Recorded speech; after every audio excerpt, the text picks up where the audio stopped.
এই হাদিস শুনে কি আপনার বুক কেঁপে ওঠে না?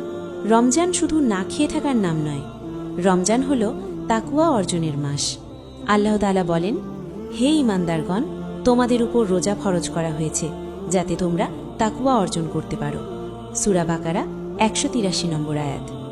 কিন্তু যদি আমাদের আমলেই ভুল থাকে, যদি আমরা এমন গুনাহ করি যা আমাদের রোজার নূর কেড়ে নেয়। আপনি দেখছেন ইসলামের আলো চ্যানেল। এখানে আমরা কুরআন ও সহিহ হাদিসের আলোকে সত্য কথা বলি, যা আমাদের দুনিয়া ও আখিরাতকে আলোকিত করবে ইনশাআল্লাহ। আজকের এই গুরুত্বপূর্ণ ভিডিওটি শুরু করার আগে আপনাদের কাছে একটি অনুরোধ, এই ভিডিওটিতে 10,000 লাইক পূর্ণ করার নিয়ত করুন।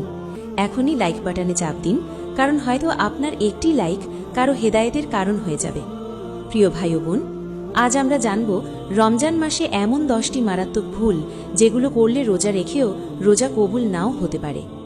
আপনি কি প্রস্তুত নিজের আমলকে যাচাই করার জন্য?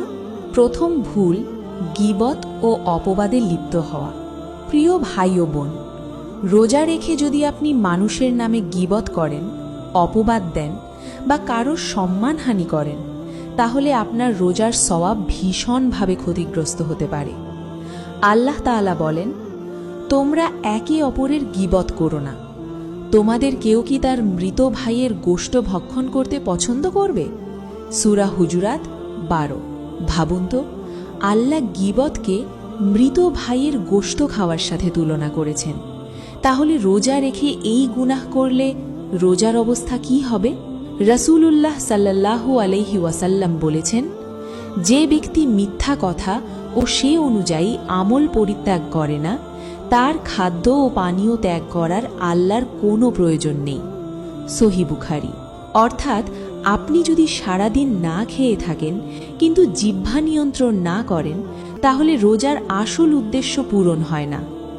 রমজান হল জিহ্বাকে সংযত করার মাস। তাই আজ থেকেই সিদ্ধান্ত নিন, কারও বদনাম নয়, কারও গোপন ত্রুটি প্রকাশ নয়। নিজেকে প্রশ্ন করুন, আমার রোজা কি শুধু ক্ষুধা, নাকি তাকওয়া পথে এক ধাপ এগিয়ে যাওয়া? দ্বিতীয় ভুল, নামাজে অবহেলা করা। প্রিয় ভাই ও বোন, আপনি রোজা রাখছেন কিন্তু 5 ওয়াক্ত নামাজ ঠিকমতো আদায় করছেন না, তাহলে ভেবে দেখুন আপনার রোজা কতটা পূর্ণ হচ্ছে। নামাজ ইসলামের স্তম্ভ। রাসূলুল্লাহ সাল্লাল্লাহু আলাইহি ওয়াসাল্লাম বলেছেন, বান্দা ও কুফরের মাঝে পার্থক্য হল নামাজ ত্যাগ করা। সহিহ মুসলিম। যে ব্যক্তি রোজা রাখে কিন্তু ফজর, জোহর, আসর, মাগরিব, এশা এই ফরজ নামাজগুলো অবহেলা করে, সে যেন নিজের আমল নিজেই দুর্বল করে দিচ্ছে। রোজা হলো আল্লাহর জন্য ইবাদত, আর নামাজ হলো আল্লাহর সাথে সরাসরি সাক্ষাৎ। আল্লাহ তাআলা বলেন, নিশ্চয়ই নামাজ অশ্লীল ও মন্দ কাজ থেকে বিরত রাখে। সূরা আনকাবুত 45। যদি নামাজই আমাদের জীবনে না থাকে, তাহলে রোজা কিভাবে আমাদের গুনাহ থেকে দূরে রাখবে? রমজান হলো পরিবর্তনের মাস। শুধু রোজা রাখাই নয়, 5 ওয়াক্ত নামাজকে জীবনের অংশ বানান। নিজেকে প্রশ্ন করুন, আমি কি শুধু ক্ষুধা সহ্য করছি, নাকি সত্যিই আল্লাহর নৈকট্য অর্জন করছি? তৃতীয় ভুল, মিথ্যা কথা বলা ও প্রতারণা করা।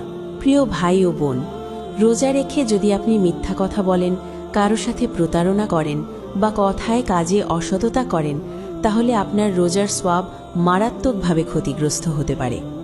রাসূলুল্লাহ সাল্লাল্লাহু আলাইহি ওয়াসাল্লাম বলেছেন, যে ব্যক্তি মিথ্যা কথা বলা ও সে অনুযায়ী কাজ করা পরিত্যাগ করে না, তার পানাহার ত্যাগ করার আল্লাহর কোনো প্রয়োজন নেই।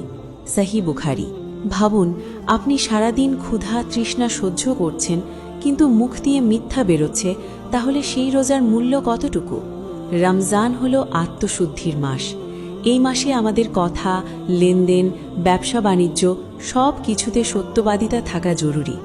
কারণ আল্লাহ তাআলা বলেন, হে ঈমানদারগণ, তোমরা আল্লাহকে ভয় করো এবং সত্যবাদীদের সাথে থাকো। সূরা তওবা 119 নম্বর আয়াত।